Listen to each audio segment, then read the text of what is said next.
नमस्कार, मैं हूं दिबांजलि मोइत्रा। बड़ी उम्मीद से ज्योतिरादित्य सिंधिया कांग्रेस छोड़ बीजेपी में शामिल हुए थे, लेकिन बीजेपी में आने के बाद भी सिंधिया का सपना पूरा नहीं हो रहा और 2 महीने के हनीमून पीरियड में ही बीजेपी और सिंधिया के बीच लड़ाई शुरू हो गई। सिंधिया के दबाव के बावजूद शिवराज मंत्रिमंडल में 2 लोगों को मंत्री बनाया गया। सूत्रों की बात की जाए तो ज्योतिरादित्य सिंधिया अपने 12 समर्थकों को मंत्री बनवाना चाहते थे, लेकिन सिर्फ 2 लोगों को ही मंत्री पद नसीब हुआ।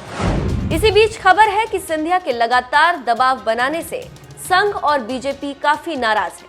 इसी बीच बीजेपी को ग्वालियर, चंबल और मालवा में अपने परिवार के टूटने का अंदेशा होने लगा, क्योंकि सिंधिया समर्थक पूर्व विधायक और उनके समर्थकों ने जिस तरह से दबाव बनाना शुरू किया, उससे बीजेपी स्थानीय कार्यकर्ता नाराज होकर विद्रोह करने लगे।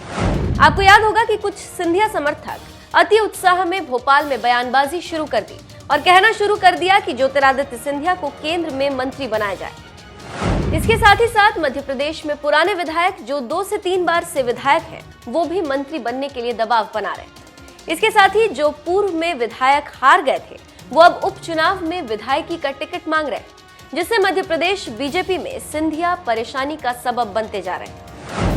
इसकी बानगी तब देखने को मिली जब पूर्व सीएम कैलाश जोशी के पुत्र दीपक जोशी, जो हाट पिपलिया विधानसभा से नारायण सिंह से पराजित हुए थे, उनकी सीट खतरे में पड़ गई, क्योंकि सिंधिया से समझौते के तहत ये सीट बीजेपी के बजाय सिंधिया समर्थकों के खाते में जा रही थी। इसी से नाराज होकर दीपक जोशी ने बीजेपी को अल्टीमेटम दे दिया कि अगर टिकट नहीं मिली तो बीजेपी को टाटा बाय बाय कह दूंगा।